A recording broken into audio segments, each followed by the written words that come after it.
On this episode of the Star Trek Universe podcast, we are talking about the freaking Star Trek Picard trailer, the Short Treks trailer, and all the SDCC stuff. Oh, yeah. So much. So good. Right after this.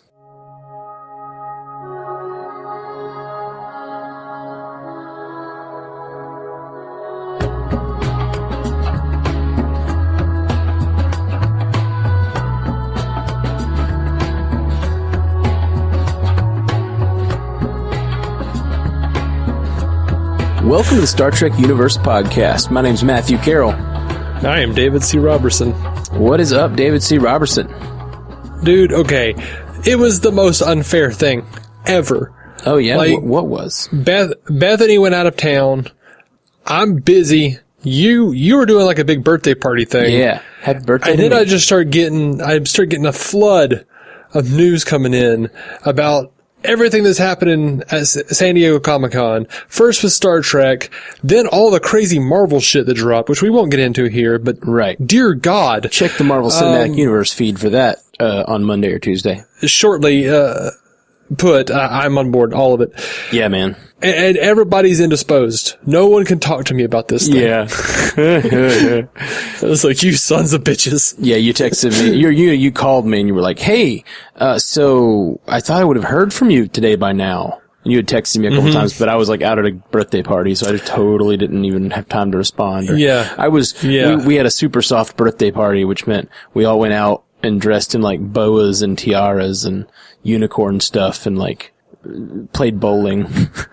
It was a silly fun time. Let's get into the Picard trailer though. Let's dive right in because I am ready to talk about this stuff, as are you. You've been frothing at the bit. All right, Let's do it. What do you think, man? What do you think of this trailer? I don't really have anything to say about it. Oh yeah, me neither. Let's be done. I'm done. Well, I personally, I was surprised at how tied in to... Okay, given that it's Kurtzman, I was surprised by two major things. I was surprised how tied in it was to Nemesis. I was not surprised. Kurtzman is a TNG fan. Right, but being a TNG fan is different from being a Nemesis fan. Well, actually that movie tends to get a lot more... Like, I hear a lot of people say that, oh yeah, that was one of the good ones. And I'm just flabbergasted. Because I never really thought it was one of the great ones. At the very least, it's... Yeah. Mediocre at best, I feel. I feel the same. But it's subjective. Not to be negative, I think this trailer looks amazing. Just to get the broader strokes, I think the trailer looks amazing. It has what I think we like about Discovery. It looks like it has sort of a cool aesthetic, and it looks like it's going to be an overarching story, which is some of the things that I think we like about Discovery. But the thing about Nemesis is, if you're going to do a Picard story, if you look at Nemesis and then subsequently Star Trek 2009, those movies dug Picard two big freaking holes that you have to dig out of if you're going to do a Picard series. Right. And you have to say, like, okay, Commander Data did sacrifice himself, just like Picard said in the trailer, for Picard. And then you're like, Romulus blew up, which Picard cared deeply about. Right. Well, here's the thing I wonder about, though. We didn't know Picard was involved in that from the 2009 movie. We knew Picard was involved in that from the Countdown comics. Well, yes and no. Like, Picard was very closely associated with the Romulans diplomatically. Sure. In Next Generation, which is why, his involvement in the unification episodes was important as well. But there is a certain amount of the Countdown comic that is very I don't know, it might not be canon at this point. I don't know. Yeah, I still don't know. Because if I'm not mistaken, doesn't the Countdown comic also include like a Captain Data? Am I wrong about that? It does. Yeah. Countdown. B4 is the captain of the Enterprise in the Countdown comics. So, but as Captain Data. And, it might be, see, we don't know though, because like, we don't know if this is B4. Because when they pull out that drawer, he's battle damaged. You could see, like, they could have gone back and like tried to like grab the pieces of him. Yeah, no. That's for sure. That the thing in the case I think is definitely Data that they grabbed from the explosion of Shinzon's ship. But yeah, I'm just curious. I thought that was B4 at the end of the trailer. I was assuming that was B4 just based on how he's acting and based on his uniform. Well, no, if you actually look at the uniform and pause it, he's got the normal Starfleet, the orange collar that makes it look like that orange jumpsuit. But if you look right down near the bottom, you see it looks like his first contact outfit. Okay. You paused and looked closer than I did. I did. That's why I wasn't done with the thing. When we were watching it together, somehow you finished before me. That's why. I was not pausing it that last time. My thought is, and because they did this on the show, I think Picard doesn't want that card game to end because I think this is a hologram simulation that he has special access to that has Data's memory engrams input into it. Huh. I could dig that. That's my theory. I don't know if it's true. What does he say? I didn't want the game. I don't want the game to end. I can see that, Captain. It looks like they're sitting and playing chess or something. Poker, maybe. Yeah, possibly. So, really, really excited. I'm really excited to see that it looks like Brent Spiner is going to be a major part of the series. And Data as a character will be a major MacGuffin in the series, if nothing else. So we might be finally getting our search for Spock that we talked about after our Star Trek 15 search for Data, but in TV form. But then we're also combining it with the story of this girl who do you think she is? What's your first impulse? I don't know if you've done a lot of internet sleuthing or if you've read any articles. I haven't. I was talking to my friend Scott Madison of the Prime Direction podcast. Yeah. And his first thought seemed to be Lal, the daughter of Data. Maybe a combination. And my first thought was she is the daughter of Locutus and the Borg Queen. He decided that might be, but it also might be the daughter of Data and the Borg Queen. Interesting. Daughter of Data and the Borg Queen. My first thought, because she feels close to Picard, was that she might be Shinzon's daughter. That's interesting. Like maybe she's basically a direct descendant of Picard, who was, after Shinzon became ruler, had children, and then was left to fend for herself on Romulus, or maybe that's how this all ties back to Romulus. And since it seems like they're tying it so closely into Nemesis, it seems like that could be the thing. I don't know. Yeah. Just a thought. Plus, giving him a child, giving a child that is a Picard to live on his legacy would be a pretty cool thing for them to do. And it would give him a lot of things to, sort of deal with in his sort of later years. And I feel like it would nicely wrap Picard's arc from Generations. Yes, absolutely. Never having a family. It would also nicely, if he had to choose between his sort of surrogate son who sacrificed himself, if he had to choose between these two missions or had to find a balance between them, protecting and saving his daughter or doing whatever his daughter wants him to do, and then saving the son, sort of surrogate robot son that he loved, who sacrificed, that could be an interesting conflict for him. I don't know. These are all speculations, but that was my first thought. Obviously. Yeah. Yeah. I'm excited. Me too. Oh man, I don't even know what to think. What is this place? What is this Borg place where the used to be Borgs? Because I don't know if you noticed, there's a Borg alcove and there's a sign, and I'm assuming it's that Borg cube that has the blue lights on it. Or the blue segments in space. Yes. But there is you see a Borg alcove and a catwalk, and looks like former Borgs looking down. Yeah, it showed a surgery of a Borg with them having their implants removed. Yeah. And then you also have a sign that says, "This facility has gone 5,843 days without assimilation." Wow. I didn't see that. Oh, that's beautiful. Yeah. That is sort of silly, but kind of beautiful. Right. What makes me excited about this I was a little nervous with this whole show, because I wasn't sure how old man Picard they were going to go. Mm-hmm. And I like it because it feels like they're going old man Picard meets old man Kirk. Like, has to go on his last mission to wrap up some things that he never got to do. Like saving Data, like building a family, being the man he always was, which he always was the captain. You know, that's who he is and who he's tried to be something different, since Nemesis, and he said it's not working for him. And the Borg has been such a big nemesis of his that I'm excited to see that they might actually like deal with what's happening with the Borg 20 years later, you know?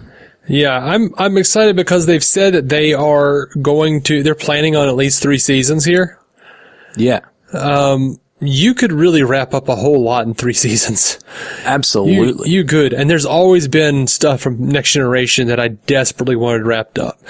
A lot of stuff with Picard, a lot of stuff, and not just Next Generation, but the Next Generation movies as well. So, I've always wanted to know what the hell Guinan was. So, because of the closeness of Picard and Guinan, here's hoping Guinan comes back and they explain why the hell she's an imp. But, that was a thing, Q said, that she's not what she appears to be. She's an imp. Yeah. That's interesting.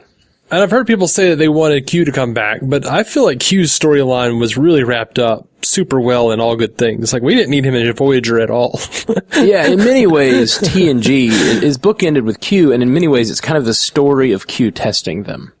Mm-hmm. And it ends. Like, they win, they finally sort of defeat Q.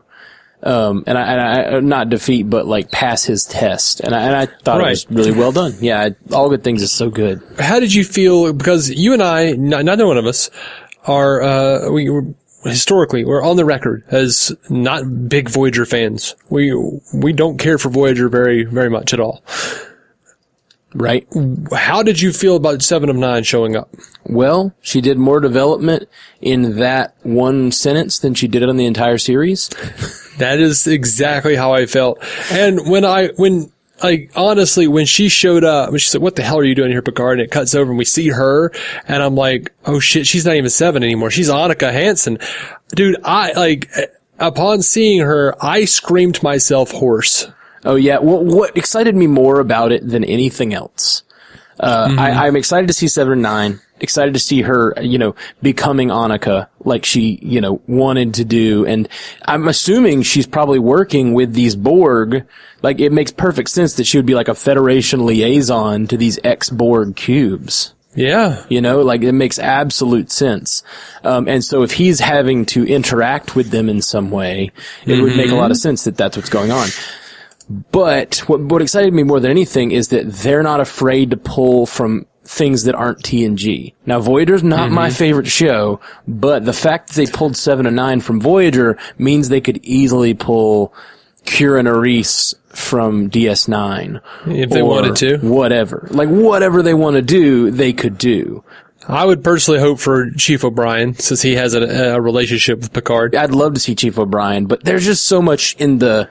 and who knows, man, if this is a successful series and people like it, and DS9 has such a strong connection with so many people, they could absolutely bring back a similar, DS9 sequel series. They could. I don't know that they will. I know it's the least popular among many. My hope is only like, I would love to see more stuff. I would love to see what happened to Cisco. I doubt we will, because Avery Brooks is crazy. But well, and that's the thing is Cisco, the way Cisco's storyline ended, they could continue the story without him.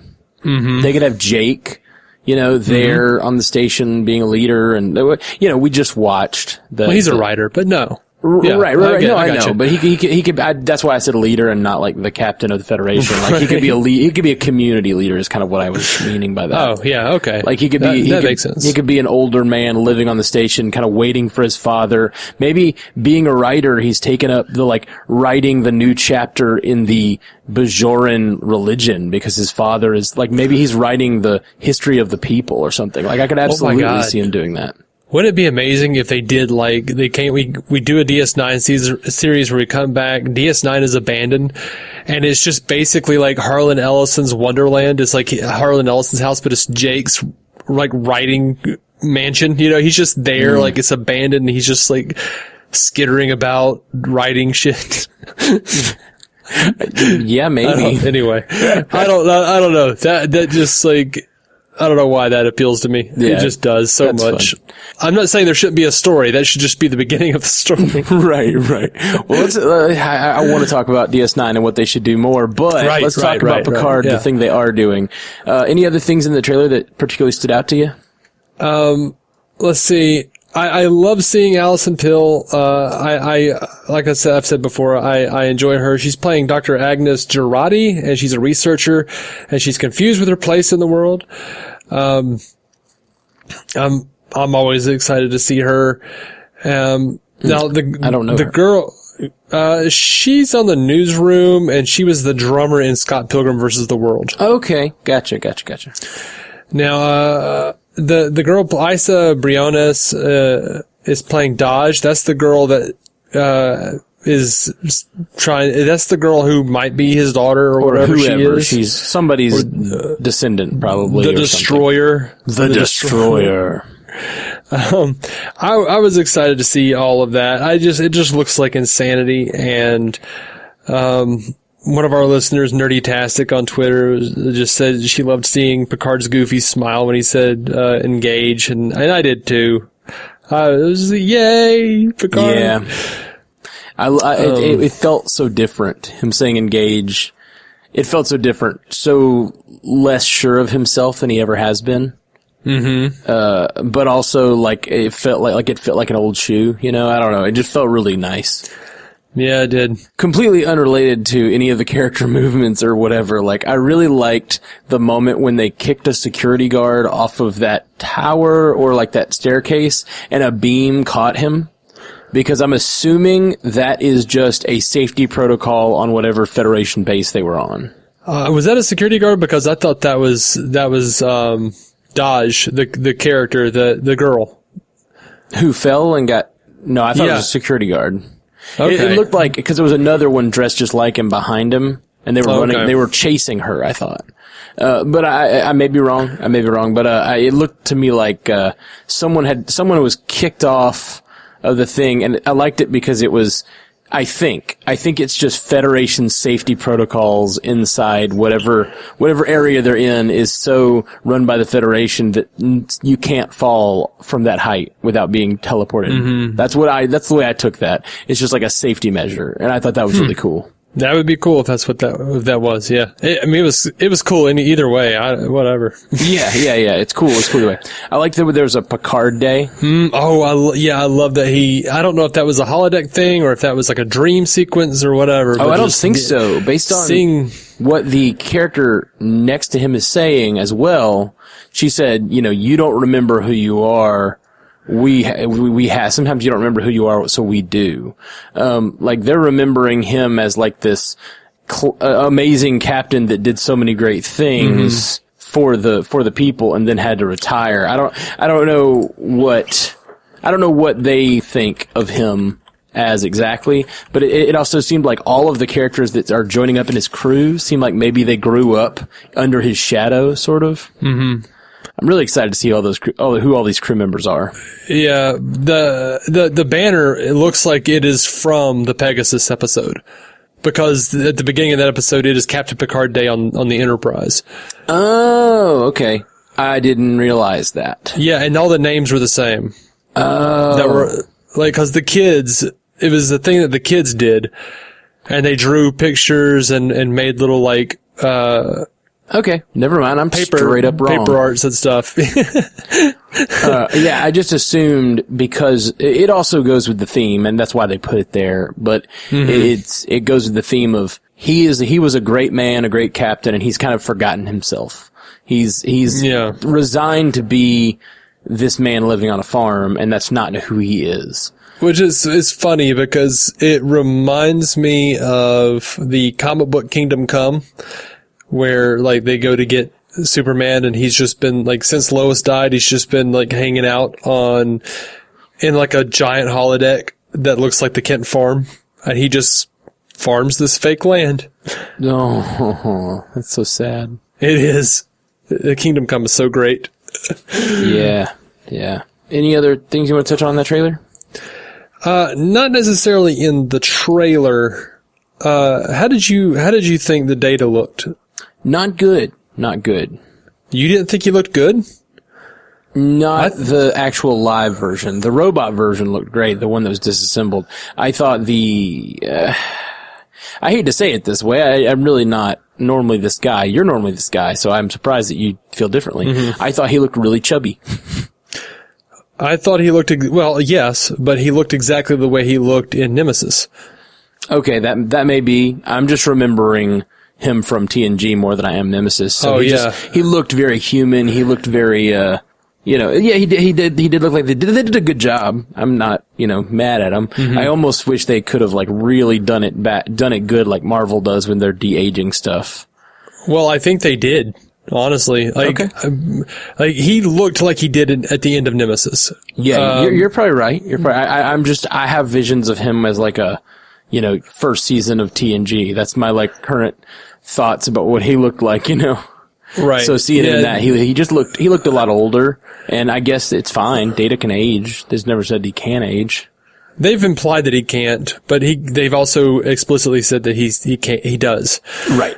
Now, yeah, he looked exactly to me like he did at the end of Nemesis, which is quite a feat because I don't know if you've seen Brent Spiner recently, but damn, dude got old. Right. Well, they all did. It's been 20 years. I just saw him in something, and he was funny. He was like a doctor. I don't remember what it was now. He was a doctor, and he was like, "Yep, you're fine." And the guy was like, "No, I can't." Whoever it was like, "No, I can't. I'm not good. I'm there's something wrong with me, right?" And he's like, "No, you're good. You're good." He's just really nonchalant about this guy's health. Mm-hmm. I'm looking at pictures of him. He looks like his face is held up pretty well. I mean, he still looks. In just the face, he looks still looks pretty Data-esque. Well, yeah, I mean, he's Brent Spiner. Still the same guy. Right. I still think he's not like Picard has aged far more than he has. I would agree with that. Yeah. So that's why I guess the standards I was having were I don't think he looks that much older. But yeah, look him up from Nemesis though. All right. Yeah. So, I think you're right though. I think he probably does look closer to that. I guess have it's the same problem I have with Buffy and Angel where everyone ages but no one's supposed to. And I don't normally have a big problem with that. You're actually the one that normally brings up, Angel got fat on this season. And I'm like, I don't really notice it normally, honestly. The reason that annoys me is he got David Boreanaz gained weight during Angel, so by the end he was a little tubby, and then he loses a ton of weight to be on Bones, and come on, man, you could be a normal person on Bones. Nah, man, he had to make all the middle-aged people swoon that watch Bones. Mm-hmm. Not that I didn't watch Bones from time to time. And not that I'm not middle-aged now. Yeah. Just kind of. But yeah, I'm looking up pictures of him from Nemesis as well, and I will say that in the Picard trailer he looks a little airbrushed. He looks a little younger than he should. Okay.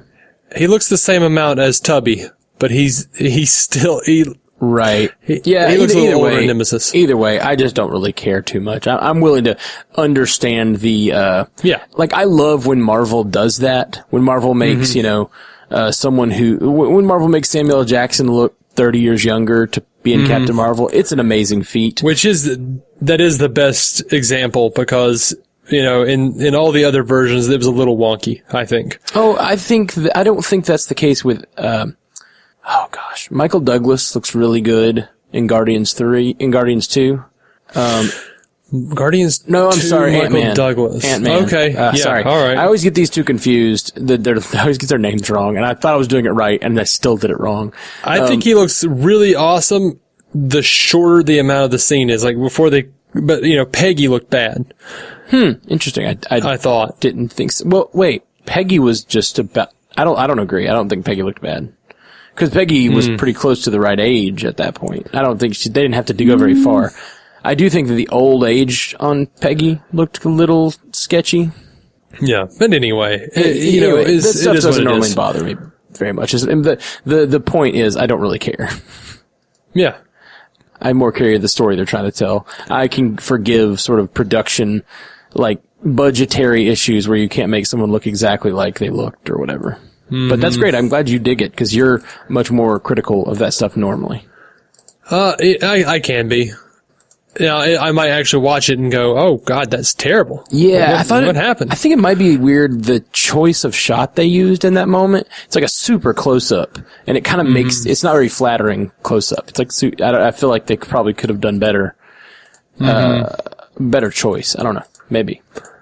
Anyway, what other news came out? Well, I will say that, like, during the panel, Jerry Ryan and Brent Spiner came out, and Jonathan Del Arco, who's playing Hugh in the show, which is a surprise. Super exciting. That is crazy, and that's one of those, I've always wondered, like, what the hell happened to Hugh? Like, I wish they could have, let us in on that. I guess they're going to.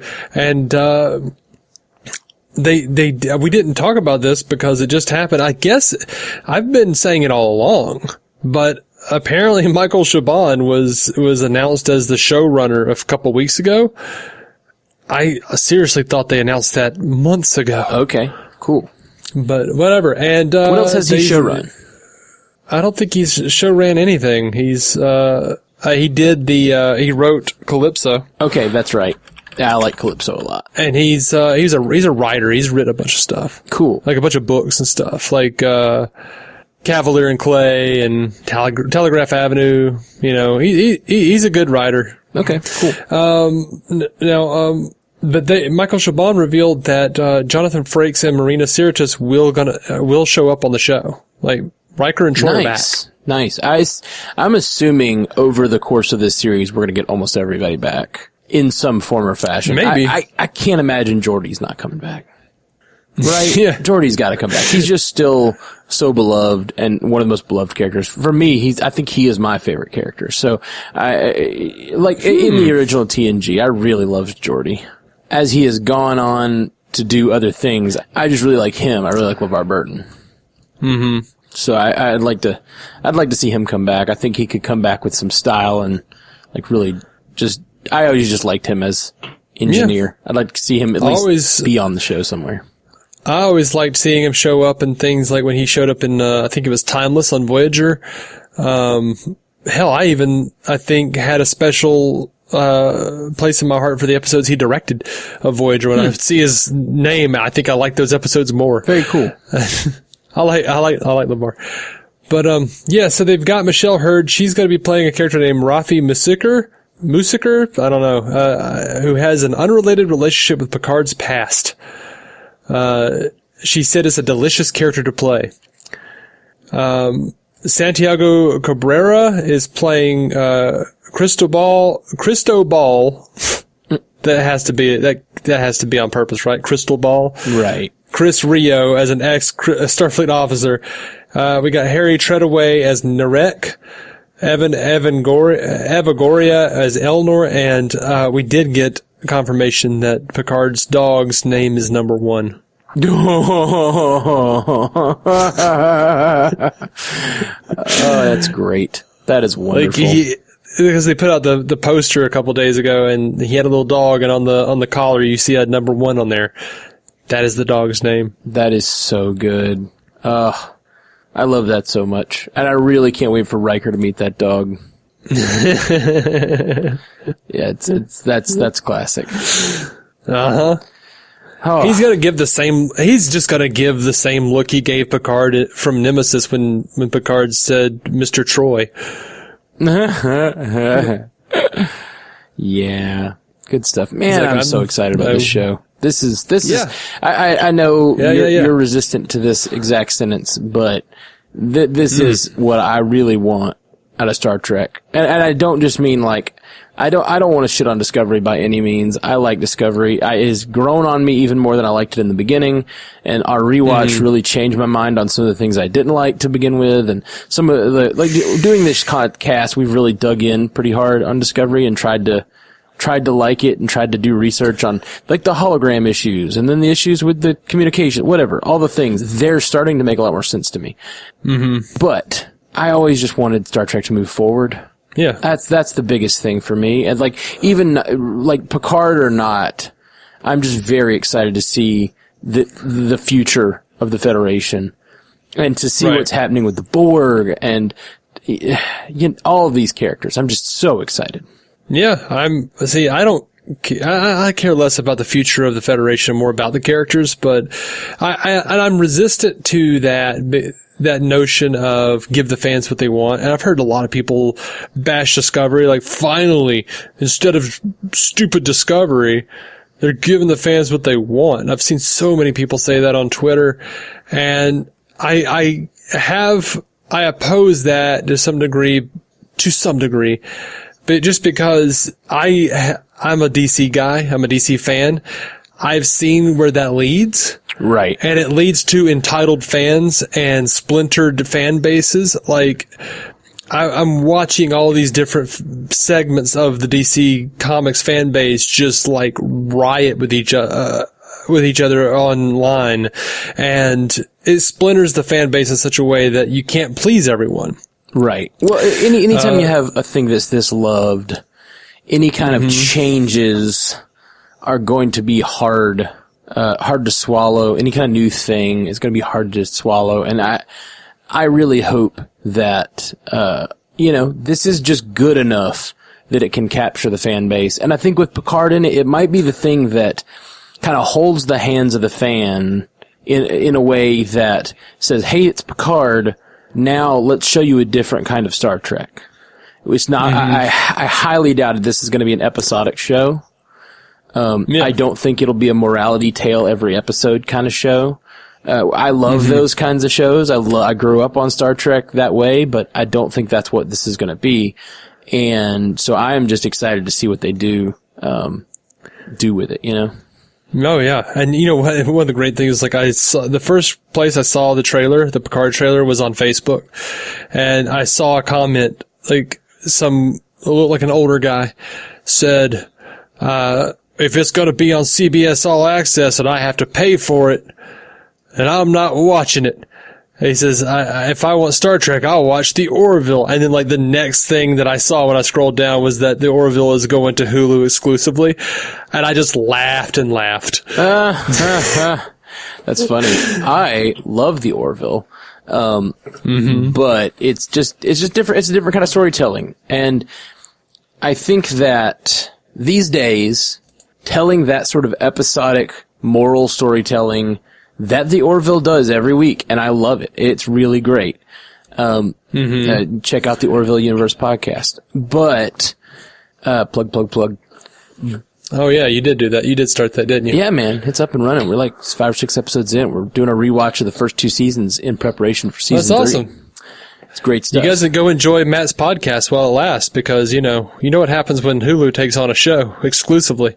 Oh, I don't know about that. Like, I think that in the past, that's been a successful model. I don't know. A lot of shows these days are getting picked up by streaming services and just becoming the way the shows are watched. But Hulu, like, will pick something up and then cancel it, like, a year later. Right. And I'm not going to sit here and say that, like, it's going to last forever, but I just think the Orville has a ton of potential. The thing that drives me crazy about the Orville, I immediately, after liking it so much after the first 2 episodes, I started looking for merch. Because, merch can be the thing that keeps a show running. There's no merch out there. Yeah. What are they doing? There's so many people like me who are like, oh yeah, the Orville's like my new, like, fix for the old style Star Trek. It's just got added jokes, I like it a lot. And then I can't buy a little ship to put on my dashboard or whatever.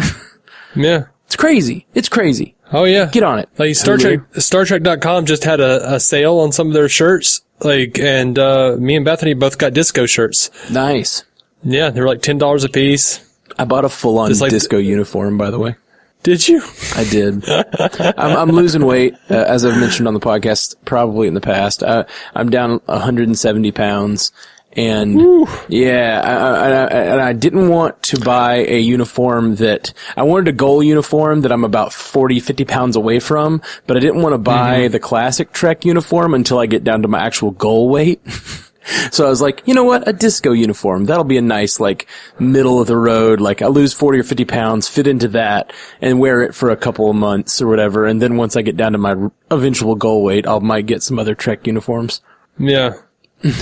I don't have that inclination at all to get uniforms.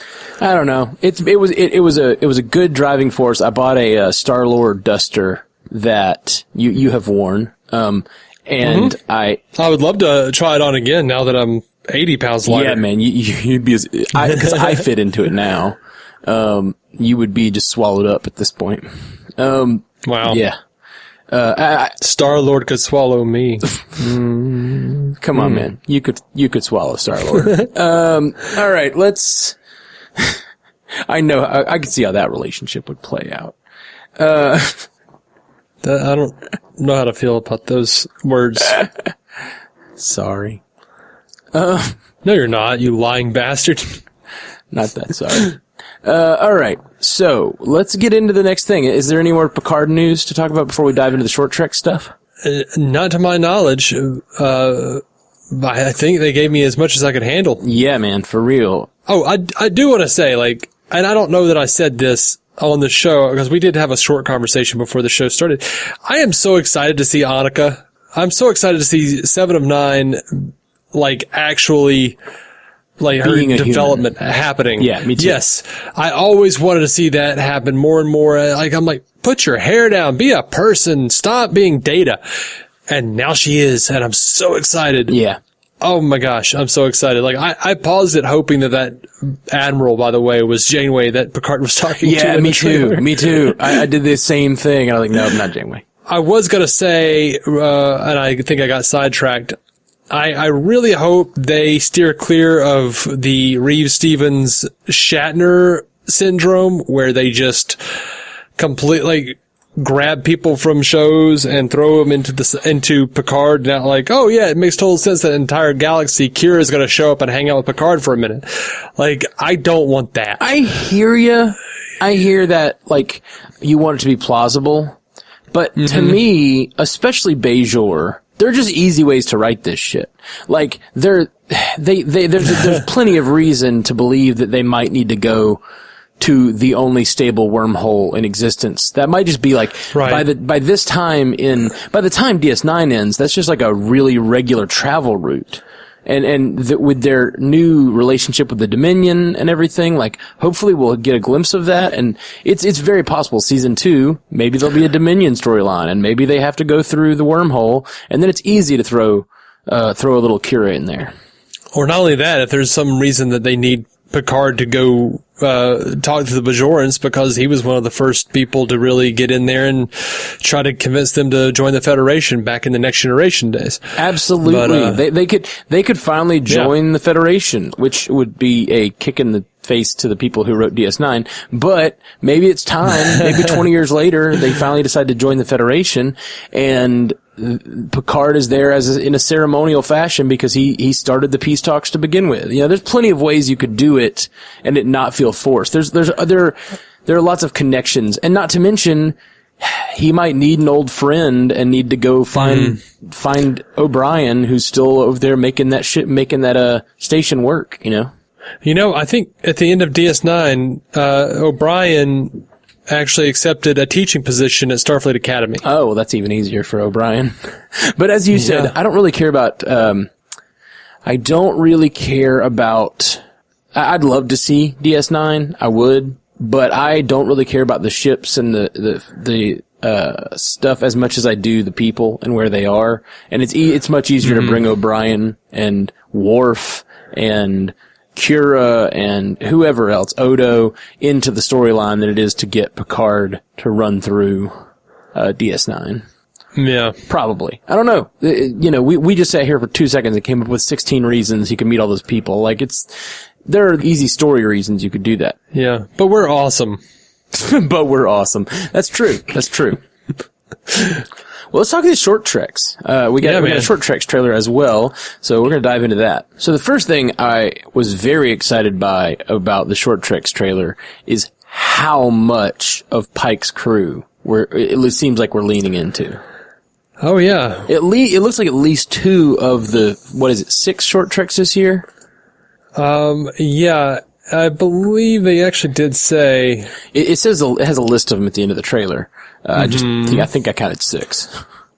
But so 6 treks, and it looks at least 2 of them are going to be involving the Pike's Enterprise crew, who I just love. I just love them from Discovery, and I think Pike is one of the big standouts of Discovery so far. Oh yeah. There's going to be 3 that are about Pike and crew. Wow, 3 of the 4. Dang. And then 2 of them are animated, and one of them is Picard, Star Trek Picard, a Star Trek Picard story. Ooh, wow! It's interesting they didn't show any of the animated ones. Well, I think they're still working on those. They are, like, one of them is directed by Michael Giacchino, who scored the J.J. Abrams Trek movies and Lost and Fringe and Up and maybe the new Batman trilogy with Matt Reeves and the Planet of the Apes movie. He's scored a ton of stuff. Interesting. That means we got nothing so far in those short treks. There's no Picard that I saw. Right. There's also the one with the Tribbles. I was assuming that was not going to be on the Enterprise because it just seemed like it was a separate thing. With H. John Benjamin. H. John Benjamin. Archer himself. Yes. Oh, man. I love Star Trek, but he's my favorite Archer. Yeah, so I just love H. John Benjamin, and I was assuming that was a different crew or a different ship, just because nothing in the Tribbles were never shown with the Enterprise crew in the trailer. So I just thought that was going to be a nice little Tribble story. That might be a separate thing, because I'm looking at this and it says they said some of the short treks will involve Spock, number 1, and Pike, and then there will be 3 new stories. So it might just be 2, and then just like a separate one that's just aboard whatever ship. Gotcha. It looked to me like there's going to be a bottle episode in the turbo lift with Spock and number 1. Which looks fantastic. Yes. Oh, man. Oh, I loved the line, have you ever considered that the Prime Directive is immoral as well as illogical? Yep. It's a discussion we have on the Orville Universe podcast all the time, because as far as we can tell thus far, there is no Prime Directive on the Orville. There are some rules about primitive civilizations, but not the same Prime Directive. Right. Which is one of the most fun things about doing the Orville podcast, is discussing some of the things they intentionally didn't do. They made the Federation, but they changed certain very key elements to make it just a little different. Like they don't have transporters, which makes all of their battles a little more interesting because they have to think of interesting ways to do things. Anyway. That's neither here nor there. Sorry, but it looks like they have a bottle episode in the turbo lift, and then some sort of episode starring Pike where he gets captured, where he's in a prison. Yeah, and then a Tribbles episode where it looks like H. John Benjamin discovers the amazing way the Tribbles multiply, and it looks like he thinks they're going to be a great food source because he's made the greatest discovery, which is so funny. Oh man, that's good. That last line of the trailer, so furry, it tickles. Makes me laugh every time. All of this looks great. Dude, I loved that Spock reports in screaming. And she's like, instant Spock, no need to shout. Cause in the cage, he just shouts constantly. Check the circuit! The women! Like, he's just ridiculous. Like, he's yelling constantly. That's awesome. So that's a lot of fun. And Alex Kurtzman did say on the panel that, the way they did short treks last season, was that they were going to drop these episodes that are these little short things that didn't seem to really link into the upcoming season. And that's apparently the way they're looking to go this time. Okay. 'Cause last season, almost everything they did linked in somehow. Yeah, he says we're going to do that again.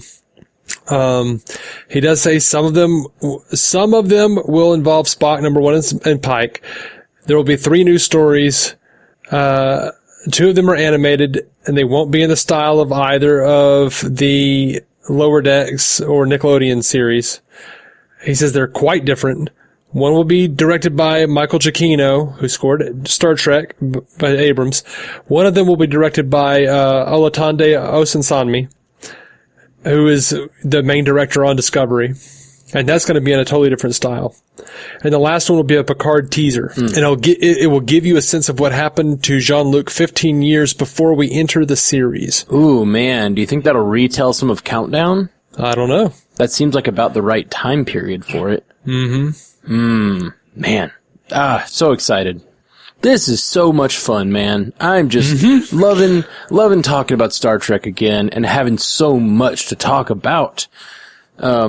I've really loved what they've done with Discovery up till now, like finally, and this is just the next evolution in that. I've also been thinking a lot about with all the stuff they're doing with Picard, and I think it will bring a lot of the old fans back.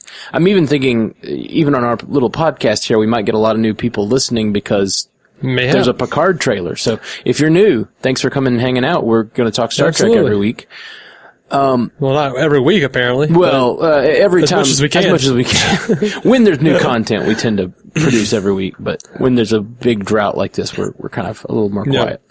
Oh, it says here that Pike is going to be in the episode with H. John Benjamin. Okay, gotcha. That makes sense.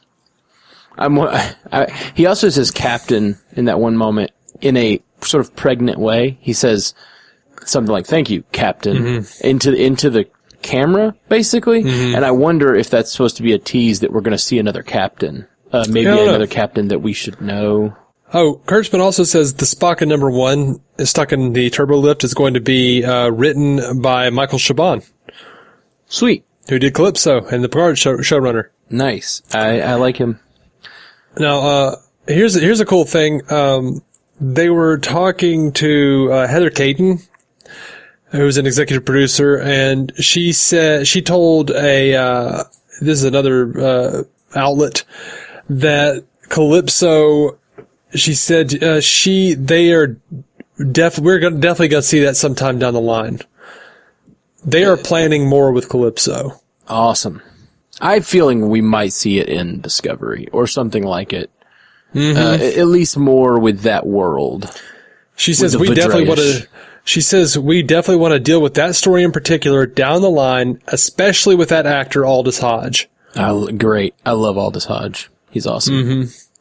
Now, during the SDCC, Kurtzman said that he says there's speculation about Pike and Spock and number 1 getting their own show. So I guess the question for you guys is, do you want to see them get their own show? And the crowd roared with positive affirmation, and he says, okay, we'll think about it. What a troll. That makes me think they're actually planning to do it. Oh, absolutely. Yeah. Like, he knows it. He knows what they have with those guys, those actors. It's going to be tough because we know the end for Pike. And, like, the fact that Pike knows his end could be a very interesting thing to do for a few seasons. But I don't know, like, him having wants and desires for himself, his own life, and knowing where he's going, knowing where it has to end, like, man, that's all interesting stuff to deal with. That in itself is a good idea for a science fiction plot, you know? Yeah.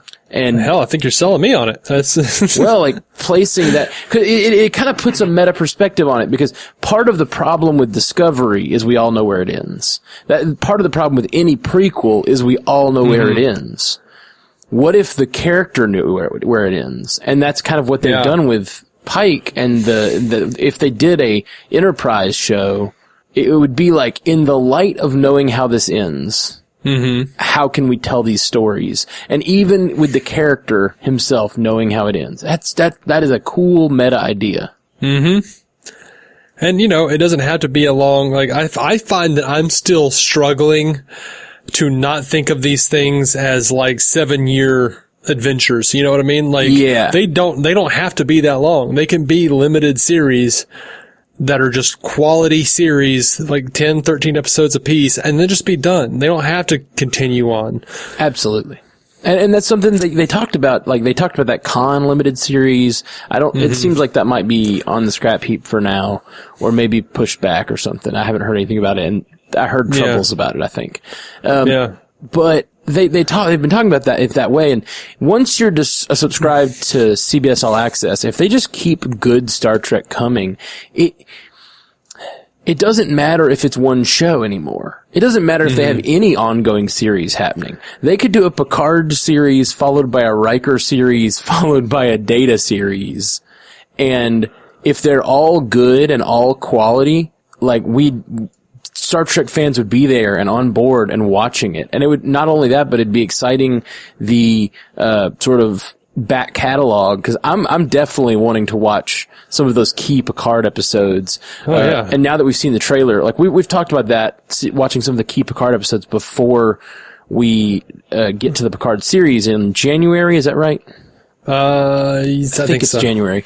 We've been trying to get to do some more episodes, but now that we know where it's going, like I'd really like to rewatch those Borg episodes. I'd really like to rewatch some of the key Data episodes. As much as I don't want to watch it, I'd like to rewatch Nemesis to discuss like what other links it might have. That is all very interesting to me, and it seems like it could be a really good way to go. I don't know.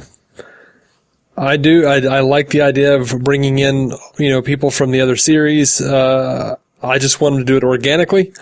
And, I think we can have our cake and eat it too if we play our cards right, honestly. Right. For me, it's all about quality. It's all about quality. And I've been saying it for years with Marvel. Like, people complain about the sort of Marvelification of all media. Like, and I think like, it's something, we've discussed this, and I don't know if this will start a can of worms, but I think it's something that DC has suffered from, because, and a lot of other universes have, because they want, everything has to be a big universe now, because Marvel did it so well and to such success. And the reason I think Marvel's been able to pull it off is because they generally have kept the quality high. And it's like, you can keep a connected universe going. You can make your audience watch 30 things so they understand this, 3-hour epic. They have to watch 30 other movies. You can do that as long as the quality is high enough to pull people along. But it's hard to keep them engaged if you just have like one or two, a few bad ones in a row, and people start to lose interest. It becomes a narrative about how things are heading in one direction or the other. I mean, it's just like, they tried to make a universe with the Transformers, and they still are trying to make a universe with the Transformers. Fast and the Furious is doing it now. Everybody's doing it. But as long as the quality is high, you keep people thinking this is going in the right direction, then it's only upwards, it's only upside. Hobbs and Shaw looks great. I want to see that Shaw shit does look great. I've been on board with the Fast and Furious for a long time, and I love Jason Statham, and I love The Rock. So yeah, like we saw that in the theater. We saw that trailer in the theater, and my wife looks at me and goes, "Can we just skip the other 7?" And I said, "You say that whenever we see a new Fast and Furious movie. You say, can we just skip the other 6? Can we just skip the other 5? Let's just watch the movies." Yeah. They get successful. They get better. They get much, much better. But I think it's weird. The first one's actually sort of a small film. About like an undercover cop deal. The first one, you ever seen Point Break? No. Okay. Anyone out there will know. The first one is Point Break. It's the exact plot of Point Break, and it's kind of funny because you can watch it like beat for beat. There's multiple moments. They're like, oh, this is that moment from Point Break. But it's about an undercover cop dealing with a bunch of street racers. But by the 7th one or whatever, they are just superheroes. It's insanity. That's hilarious, and I'm down. I want to see it. I'll watch them with you. You and Bethany should watch them and do a Fast and the Furious podcast. Absolutely not. I just want to enjoy things without having to make a podcast about it. See, I think that's where me and you differ. I really, really enjoy making podcasts about things because it enhances my enjoyment of the thing. Like watching a I can see thing that. and then talking about it for an hour is a big part of my enjoyment of a thing. Yeah, I love the talking about it, and I love the interaction with people, but it's all the other work that goes into it. Yeah, that's why I don't do any of that. Yeah. Me too. These days, I just honestly, all along, I just make a podcast, throw it up. All the social media. I wish I had somebody doing all that social media stuff, and I know for Star Trek you do a lot of it for this cast, but a lot of the casts I do, I just I throw it up. It's just there. People want to find it, great. If not, I'm having a great time discussing all this stuff, man. So, yeah, just a good time. I'm getting closer to that ideal. Good. Because, if people find your stuff, great. If not, you're having a good time doing what you're doing, Mm-hmm. Any other news about these short treks we want to dive into before we move on to other business? Not about the short treks, I don't think. Okay. Mm-hmm. Well, let's clang the gavel on that and move on to other business. All right, so there was a whole lot of talk on Discovery's panel. Now, they did, do all the same stuff, like, it's going to be canon, it's going to honor Gene Roddenberry, whatever. That's all producer talk. Yeah.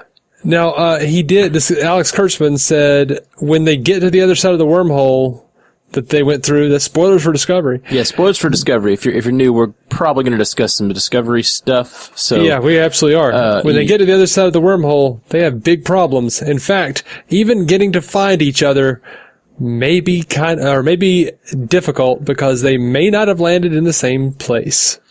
Ooh, that might, maybe that's why the ship is by itself somewhere. Maybe they don't even end up on Discovery. I assume we're going to get back to Discovery somehow because the show's called Discovery. But the clever thing about the show being called Discovery is they could just be making discoveries. Interesting. And apparently there's also going to be a whole lot of exploration of what the world looks like 1,000 years from now, which is something that you and I both very much want. Yes. It's a great thing, and it's a great thing they're jumping that far in the future too, because they can do whatever the fuck they want on Picard, and it's very unlikely that the changes being made in the distant future will really impact our character movements in the past. Mm-hmm. And crazily enough, they introduced a new character. There's an actor coming aboard, David Ajala, who did a fantastic job on Supergirl last season as Manchester Black. And he'll be playing a character named Cleveland Booker, or Book. And is he a shepherd? I thought about that too. It does say Book is a character that is going to break the rules a little bit. It's always fun to break the rules, and we do that right from the start of the season. Kurtzman said about the character, he will be a character who isn't exactly what you expect right away. I don't know how to feel about that sentence. He's a Klingon, damn it. He's a Klingon in disguise.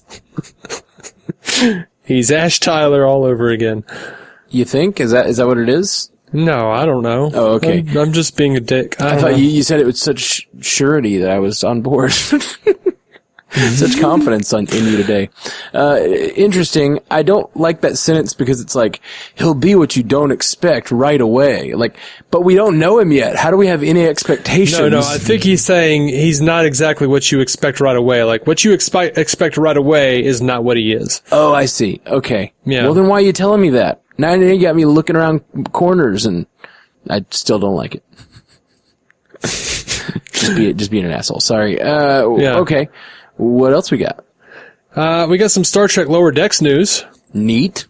I saw some of these cells you sent me. Yeah. Well, first off, exciting news. David Mack, who's a really pretty well-known Star Trek writer, says now it can be told because my agent secured me permission from the production company. I am excited to be working as a consultant on 2 new Star Trek animated TV series, Lower Decks, and another whose details remain classified. And that's all I can say about that. # dream job. Wow. And someone asked him about it. He says, they create, I merely advise. He did clarify that. When he posted that, Kevin and Dan Hagman, who do Troll Hunters, the Lego movie, Scary Stories to Tell in the Dark, and who also are developing this Nickelodeon animated show, which is going to be all CGI, they responded with GIFs going, shh. So, I'm assuming he's also working on the Nickelodeon. That's the other one is classified he can't talk about. Okay, gotcha. Now let's talk about this stuff that got dropped at Comic-Con though. We got Fred Tatasciore as Lieutenant Shax, which Fred Tatasciore he's a guy who has done a ton of voice work, like an ungodly amount of voice work over the years. We've got Dawn Lewis as Captain Freeman, and I don't know if you know her. She was Jaleesa on A Different World, and she was on Hanging with Mr. Cooper. That's what I know her from because I'm a kid of the 90s. Right. We got Jerry O'Connell as Commander Ransom. Okay, interesting. I know. And Gillian Vigman as Dr. Ta'ana, which looks like a doctor who's a cat. And then there are the real stars of the show. And we got Jack Quaid as Ensign Boimler, Tawny Newsome as Ensign Mariner. And by the way, Tawny Newsome is also going to be the host of the official Star Trek podcast, Prime Directive. Screw those guys. Yeah, don't listen to that. Listen to us. Time can be spent better over here. You'll have more fun. Probably more fun, and we'll say when things suck. That's what you can count on from us. Yeah.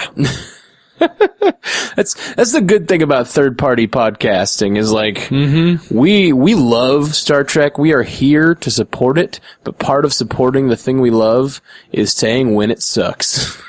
Yeah, that's how that works. You'd be a great dad. Yeah. Oh yeah. Yeah, man. I'm going to tell that thing when it sucks. We've got that thing. Oh my God. Well, it's not a thing yet. I can call it a thing when it's not a thing yet. It's not. You've got Eugene Cordero as Ensign Rutherford and, Noelle Wells as Ensign Tindy. She looks like she's Orion. Neat. Yeah, they look interesting, and I don't know why Ensign Mariner is holding a bat'leth. She doesn't look Klingon. Yeah, but so did neither did Dax. That's right. That's right. Now, Variety has a little bit more about the Jack Quaid Ensign Boimler character. As previously announced, the series will focus on the support crew serving on one of Starfleet's least important ships. Quaid will voice the character of Ensign Brad Boimler. Described as a total stickler, Boimler does everything by the book. While great at sci-fi stuff, he's completely bound to the rules. He doesn't know how to follow his gut, and if he wants to be a captain someday, he's going to have to learn how to improvise. Mike McMahon, this is the former Rick and Morty script editor's show. I'm really excited about this. I think Star Trek should have gone to animation outside of the original animated series a long time ago. So yeah, I'm down. I don't follow much animation in my life. Like, I just don't have much animation that I watch except for Rick and Morty. So they picked the showrunner or whatever has been chosen wisely as his relation to Rick and Morty. So I'm pumped for that. I guess, and Archer, which they're also choosing, with the short treks, they're putting Archer in it. So, man. They're saying that it is not a very important ship. Every Star Trek is about family. This one is as well. It is set in 2380 after Nemesis on a ship called the USS Sirtis, a California-class ship, and the showrunner Mike McMahon says the holodeck breaks down all the time. It sounds like they're going to do a lot of holodeck episodes. Because that's always the holodeck breaking down is always cause for drama. Because it always, it does. There's a really wonderful episode of, I think it's from, it's some YouTube channel that I watch, has a episode about is the holodeck worth it? And they just talk about how many episodes of the Next Generation is the holodeck gone awry and wanting to kill everyone. That doesn't even count Voyager, probably. No, yeah. No, I think he does dive into that too. But yeah, it's a ton of episodes where I don't think DS9 had that many episodes where they were trying to kill the crew. Most of the time they actually used the holodeck for recreation on DS9.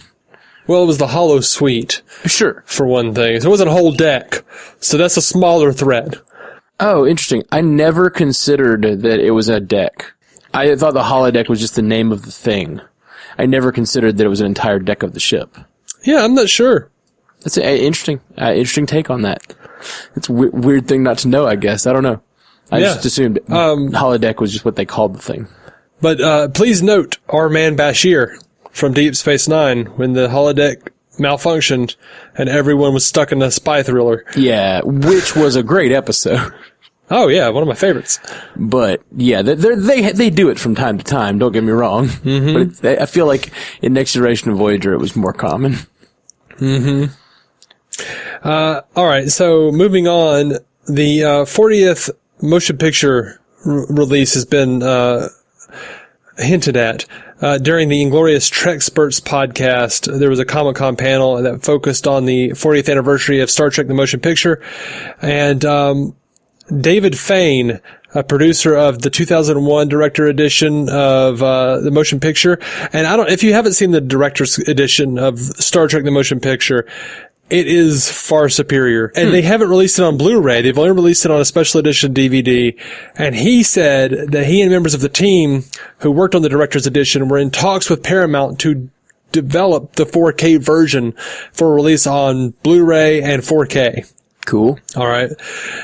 So I doubt you've seen the 4K, the director's edition. What they did is they, like, back in 79, like, they were over, they blew past their deadline. Okay. And they were basically, like, cutting the film up to, like, the last minute, like, before the premiere. Gotcha. So they had a chance to really cut it down or something?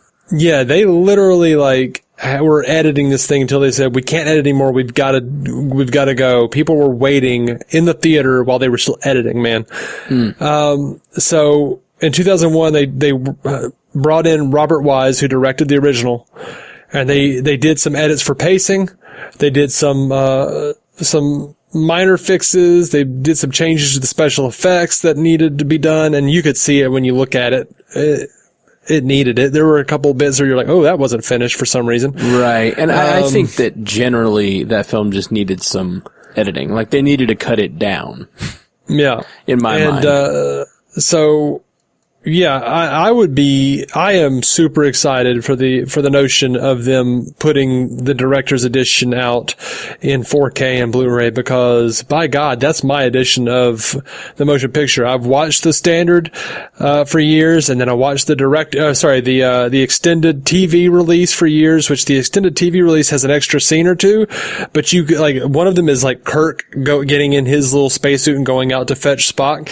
You can literally see, like, scaffolding and, like, in wood and shit, like, from the studio, like, that they just shoved in there to make it fit the TV runtime. Wow, that's awful.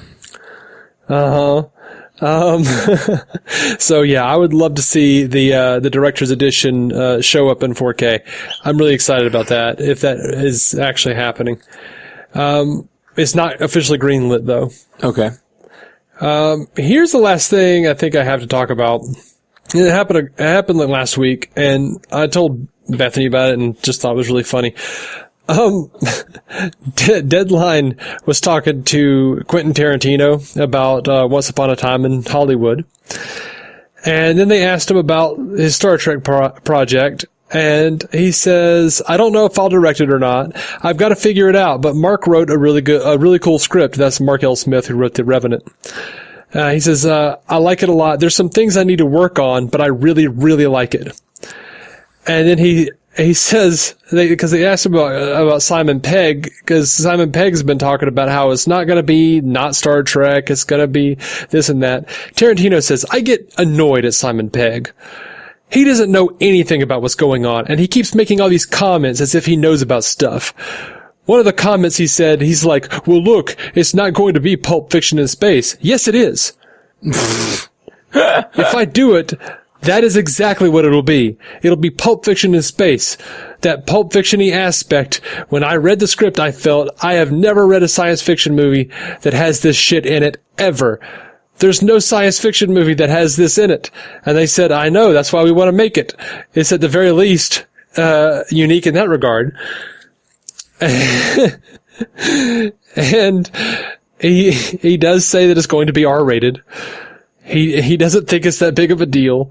He says if he does the project, they're going to do it his way.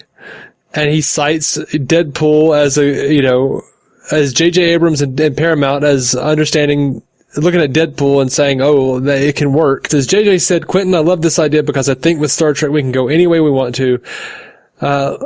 He says, look, I've got a situation. As long as Paramount likes the idea and the script, they almost got nothing to lose right now when it comes to Star Trek. Deadpool showed that you can rethink these things, do them in a different way. So really, even before JJ knew what the idea was, his feeling was if it wants to be an R rating, fine. If it wants to be the Wild Bunch in space, fine. And he also decided to say that he's a big fan of the show Star Trek. He really loved it. He says, my portal into that show was William Shatner. I love William Shatner on Star Trek. I love his performance as James T. Kirk. That is my connection. That is my umbilical cord. It's why I like Star Trek more than Star Wars, because William Shatner's not in Star Wars. I think it's one of the greatest performances in the history of episodic television, of a series lead, and rightly so, because very few series leads have ever gotten the opportunity to play all the different wild, crazy things. And he did go on to say that he loved the J.J. Abrams 2009 Star Trek and the new Kirk and Spock. He says, I actually really was so taken with J.J. Abrams' first reboot and how fantastic I thought Chris Pine channeled William Shatner. He didn't go a serious actory way. He said, well, no, I'm going to do my own thing. He's playing the William Shatner version of Kirk, and he's doing a fantastic job at it. I mean, perfect, frankly. And Zachary Quinto is perfect as Spock. So yeah, I just think it's really funny. I love that Tarantino is just he's salty, nope, man. Simon Pegg sucks. He doesn't know anything. I'm doing Pulp Fiction to space. Kiss my ass. Yeah, that's real funny. And he's just so salty. He's so salty. I dig it. He is. I'm like, so are you guys not working together? You're not going to have Simon Pegg on the movie? Because it sounds like you don't want Simon Pegg anywhere near it. No, I don't think it sounds like that. It sounds like he's just annoyed at the press coverage of Simon Pegg up till now, is how I took that. Mm-hmm. He's just annoyed that he's out there talking, because I think Simon Pegg's trying to say, I'm still working on Star Trek. He may even still be trying to make his fourth Star Trek movie. He's still trying to see. He's trying to say Star Trek is still in the kinds of hands that it's been in, and Tarantino's like, "No, I'll do whatever I want to do with it." Yeah, which is looking more and more like the remerger of Viacom and Paramount is going to happen. So TV and movies will be back under the same company. They're even talking about an announcement's probably coming in August. Wow. And Star Trek is definitely a part of that conversation. Cool, man. That's rad. So I'm very interested to see, and for the record, I absolutely want Tarantino to direct a Star Trek if he wants to. Yeah. Me too. I'm interested in it. As I've said it many times, but we may have new folks listening since this new Picard trailer, and I worry about the bifurcation or the trifurcation of the Star Trek fandom / content, that we're gonna have kids Star Trek and kind of medium Star Trek. It's and Torchwood Star Trek, whatever, putting the adult, having an adult table and a kid's table, and then having the sort of mushy middle. I kind of like that, it's a multi-generational show that you can, but we don't watch TV like that anymore, is the truth. We don't sit down with our parents and watch TV like we used to. No, we don't. Obviously we don't, but, parents don't sit down and watch TV like they used to. True. You remember your parents used to sit down and watch TV together? Yeah, that's true. My parents don't do that anymore. Yeah, it's tricky. My mom and dad do. My mom and dad still do that. But it's always been my dad watches TV and my mom is doing stuff around the house and just kind of breezes through and sits down and watches 20 minutes and then gets up and misses the end. Yeah. Yeah, my dad watches his TV in the back bedroom.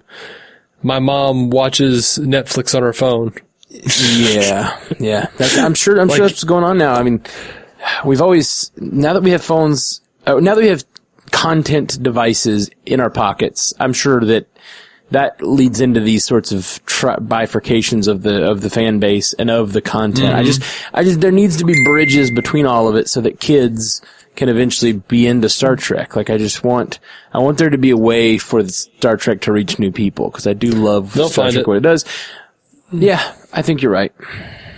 They'll find it. They've got Netflix on their phones. Like, I was just hanging out with Jason from DC On Screen, and we're hanging out at the pool, and we go to where he's house sitting for his parents, and they go to take their dog to the kennel, and because they can't be there tonight, and we pull up, and there's a guy and his son. The son's probably 7 years old. And the guy and his son are both separately on their own individual phones, their own individual smartphones, leaned up against the truck.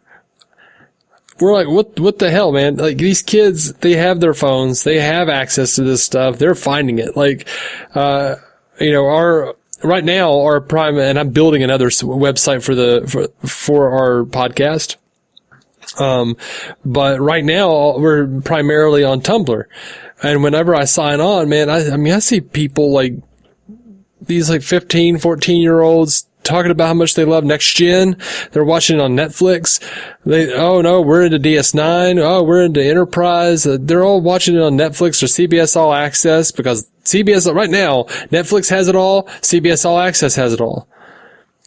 Yeah. Like you can access all those Star Trek shows from either of those services. They're finding it. It's not. I don't know. What's I don't want to say never. Position Star Trek's making to these people? And that's the thing. It's just gotta make good content, and it's tricky because right now, like, Picard is going to be a show so steeped in the lore of Star Trek that they're finally speaking the sort of visual and pacing language of the current generation with Discovery and Picard, it seems like. But now Picard is going to be popular, I think, but it's going to be popular in Star Trek fans. I don't know how many young people are going to tune in for Picard because it's so steeped in the lore. You know what I mean? So there's so much background knowledge you need. I mean, it's the same problem you have with people jumping into Marvel right now, where they're like, I had a lot of people, because Endgame was the biggest movie in the world. A lot of people were asking me, like, what do I have to watch to understand it? And I'm like, here's 6 movies maybe. You can get it down to 6 or 7 that, like, would make you understand what's going on at least. Yeah. And my answer would be, it is not for you. Yeah, but I hate that. Go back and watch it all. It sucks, but that's the price of a shared universe culminating into something like that. Right. Agreed. And I guess that's the thing is you gotta always have things that are bringing new people to it. It's like that columnist who got his ass handed to him on the internet, who wrote that movie review of Infinity War complaining that they'd take no time to explain the characters. I'm like, they've been explaining these characters for 10 years, dude. Yeah, they took a long time. Long time. I have no idea who Thanos is or why I should care. Well, because you're an idiot and didn't watch the other 10 movies. Right. Not an idiot, but like, you're, nope, it's not for you're him. An idiot. Yeah, as you said in the first place, it's not for him. Right. It's not for him, but you're an idiot if you think that the 21st movie in a line is going to be the one that, like, is going to stop jump in and go back and tell you, well, no. I feel like Discovery is great for that. You know, like, you don't need anything really to watch Discovery. No, you don't.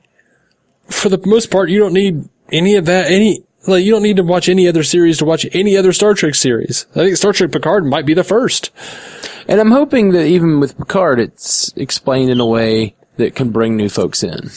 But it'll be interesting. Based on the trailer we've just seen, I don't think it doesn't feel that way. Yeah, I don't know. All right, man. Well, I think that's about all for me today. What you got? Anything else you want to talk about before we shuffle off this podcast coil? Nope, that's the name of the podcast now. Shuffling off the podcast coil. No, I'm good. I'm good. I'm excited about all the things. I hope we see Titan, the Titan with Riker and Troy. I want to see everything. Yeah, me too, man. Can't wait. Very excited. All right, guys. Thanks so much for hanging out with us. We'll be back real soon. I'm really hoping my goals for the podcast, I'd really like to, before the new season of Picard, do a short run of Picard-centric episodes And we keep Okay. talking about doing a movie ranking episode, which I'm also down for. So we'll be back hopefully real soon with more stuff for you guys. Thanks for listening. Thank you for listening. Live long and prosper. Yeah, right. Help. To reach out to us, hit us up at StarTrekUcast.com, at Star Trek Ucast on Twitter, or search for the Star Trek Universe Podcast on Instagram or Facebook. And if you want to hear more from David C. Robertson, search for the DC On Screen podcast in your podcast app now, or go to maladjusted.tv for his comedy sketches. If you want to hear more from me, Matthew Carroll, search for the Marvel Cinematic Universe Podcast or the Orville Universe Podcast in your podcast app, or check out my music. Just search for Matthew Carroll wherever you listen to music.